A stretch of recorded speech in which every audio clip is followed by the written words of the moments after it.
This is typical of a fortified position in the border country, which is considered the south of Ohio, the whole of Kentucky and Tennessee, part of Virginia, and West Virginia. We're talking about 1776 through 1790. The style of fort in front of us is a station. It is a compilation of logs, vertical and horizontal, often cut in a few days by 5 or 6 men and put together with horses and rope. And these logs were lifted with a modified system similar to a block and tackle, whereby 2 logs were placed on a 45-degree angle, and each log was successively lifted up this angle until the notch fell on top of the log below it. So the building that you see here on the corner is called a blockhouse. And you'll see these square holes or apertures. They're called loopholes. And they're framed with wood. So the rifle, the long rifle, could sit on the wood, and that would be the basis of holding this 13-pound rifle up. And of course the barrels on those rifles were made out of iron, not steel, and they got very hot after they were fired. And so about every 5 rounds they had to blow the frizzen, which is the pan where the priming powder sat on the stock. So they pulled the hammer back and had a piece of flint that was in a little vise, and that flint hit that frizzen, which is a vertical curved piece, and when it hit that frizzen, it caused a little spark to go into the priming pan. And that priming powder, as some of you know, is very, very fine. Quadruple F or triple F if you're using DuPont or some other home variety. And then in the barrel were 100 grains or more with a little linen patch, a little 1-inch square patch that went around a greased rifle ball, which is a 45 caliber or more, larger. Sometimes they were even 58 caliber. The Brown Bess was a military gun for the European armies. It held a 58 caliber ball.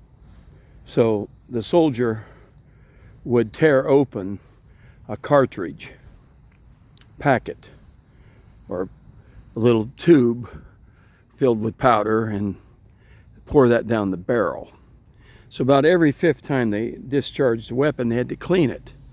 It had a little prick pin that would go into the nipple and clean it out, and then they would put another charge in without the ball with just the patch and ignite that, and that would leave the barrel clean. And so these guns got hot, especially in this weather in Tennessee. Those guns got hot pretty quick, and they didn't dare put much water on them because it would cause damage to the gun. So it was a balancing act. And these frontiersmen, they were good with these guns. Very good.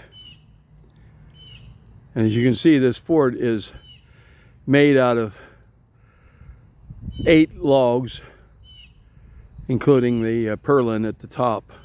So there's 7 logs in the wall on the upper story.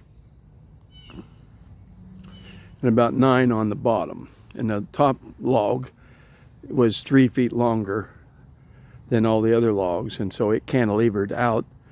So the top logs on the second story were 3 feet longer than the logs on the bottom. That's what we call a blockhouse. Then these vertical palisade logs, that's the stockade. And these little stations were not very big. This is very accurate.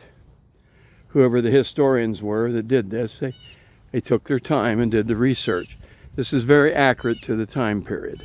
And they had holes in the walls like this.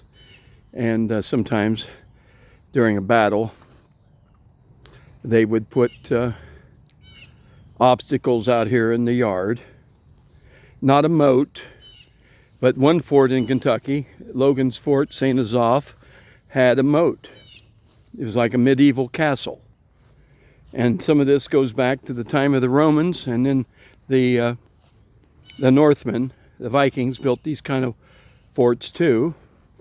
And then the Swedes invented the cabin in America, in Delaware and in Connecticut and New York. And then it came to the frontier that way. So that'll give you a little cross section of what we're doing here. And these people have done extremely well on this reenactment, in my professional opinion. I've seen a lot of forts, and this is a very good one. Has a very good reputation also.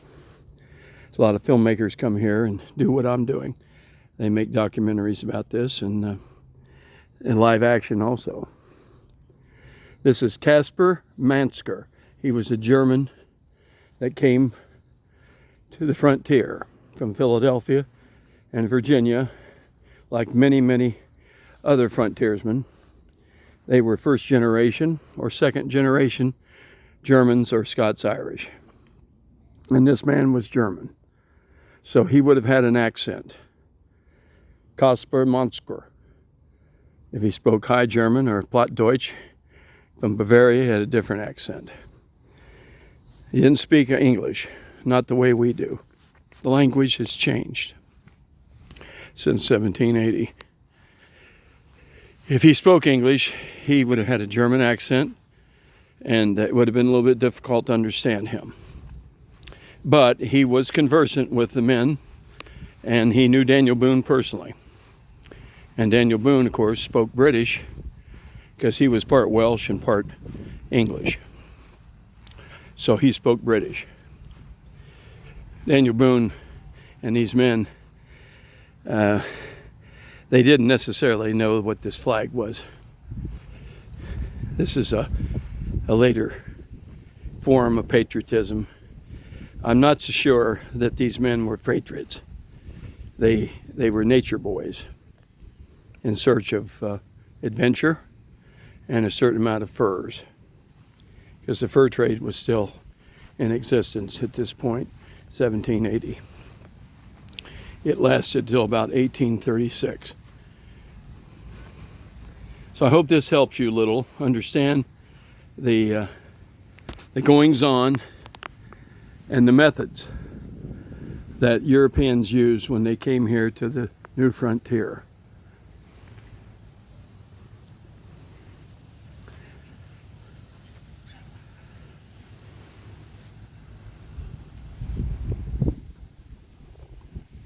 It's a very nice park. Very nice, what the state of Tennessee and the county commissioners and historians have created here for all ages.